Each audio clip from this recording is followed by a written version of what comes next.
This whole thing, he said, it's a lukewarmness. Nobody wants to do the hard part. No one wants to suffer the consequences of standing on the entire Bible, but particularly the New Testament. People, the consequences are too great. Hey, they kill people. They put people in jail. And people don't want to suffer. And Christianity requires suffering. And most of us don't. Let me continue. Elections will therefore now become worldview steel cage matches. He's nailing it. He's nailing it. I want to repeat that. Elections will therefore now become worldview steel cage matches.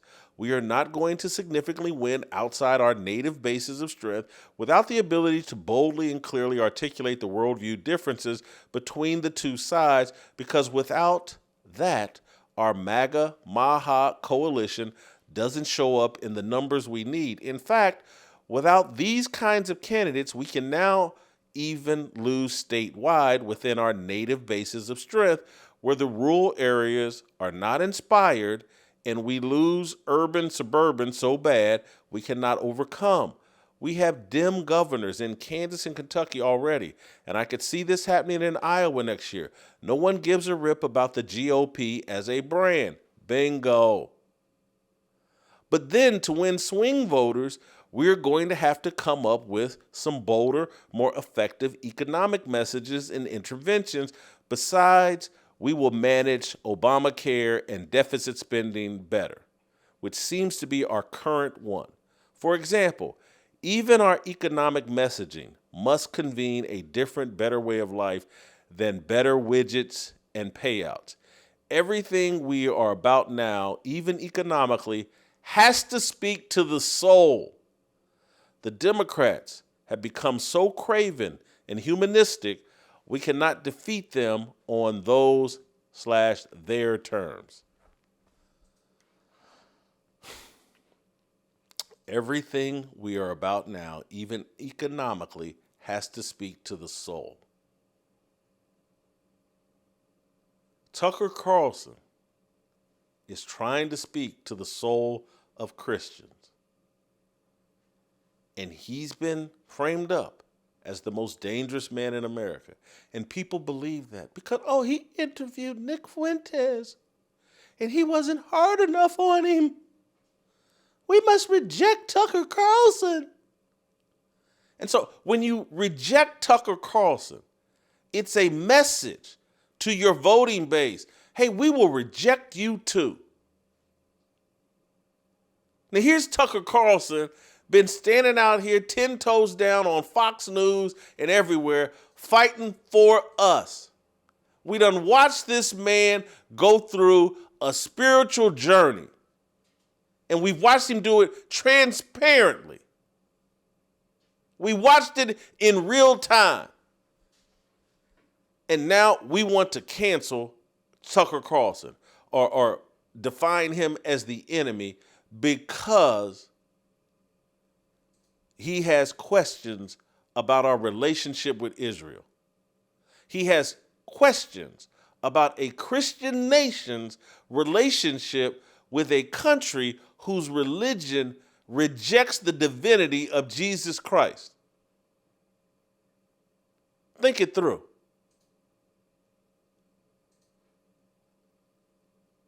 The man has bent over backwards. I watched him yesterday with Dave Smith. Bent over backwards, explaining in detail. I don't have a problem with Jews. I question the Israeli government.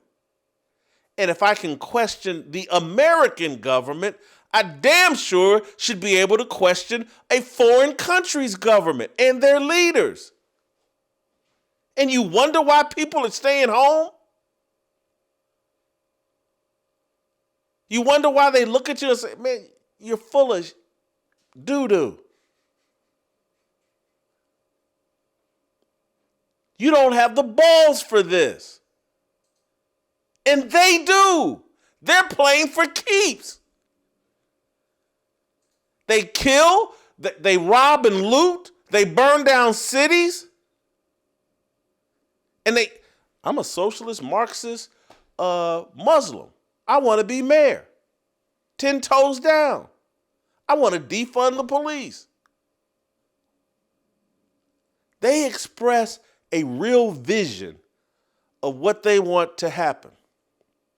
And then they dare those of us that are Christians, those of us that are America first, to stand 10 toes down and say what we want. And what we want is respect for Jesus Christ and the values expressed in the Bible. And we want to reinstill those values in America. We don't want abortion on demand. We don't want a special set of rules set up to favor certain groups and demographics. We want a meritocracy.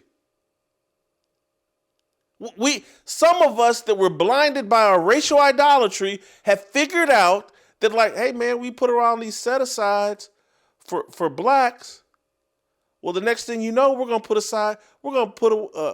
set-asides away for gays. And then the next thing you know, we're going to put them set-asides for women. And the next thing you know, we don't have a patriarchal culture. We have a matriarchal culture that's a slave to racial idolatry, that's a slave to the alphabet mafia.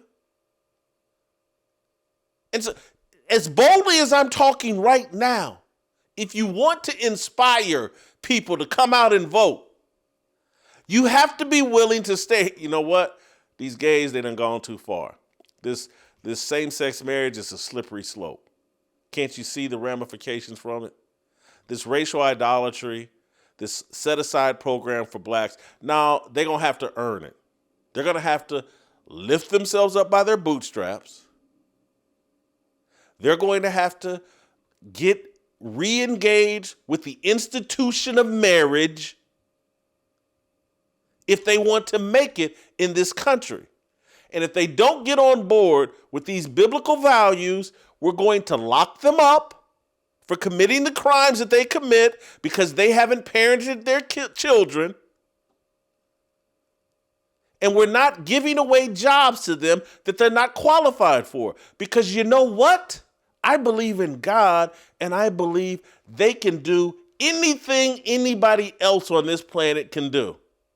Because that's what the Word of God tells me. I'm not creating crutches for people that God didn't intend to walk on crutches. You got to let the chips fall where they may. And yes, you will be Jason Whitlock's an Uncle Tom and a sellout. How dare he not want to give black people crutches? I laugh it off.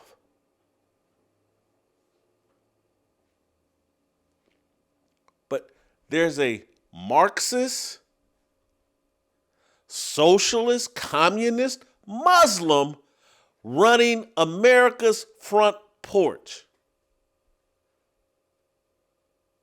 And if you, we're just going to contain it. Just don't go to New York. And 10 years from now, we'll have 20 other cities where just don't go there. Like what you saw? Hit that like button, subscribe, and check out the full episode by clicking the link below.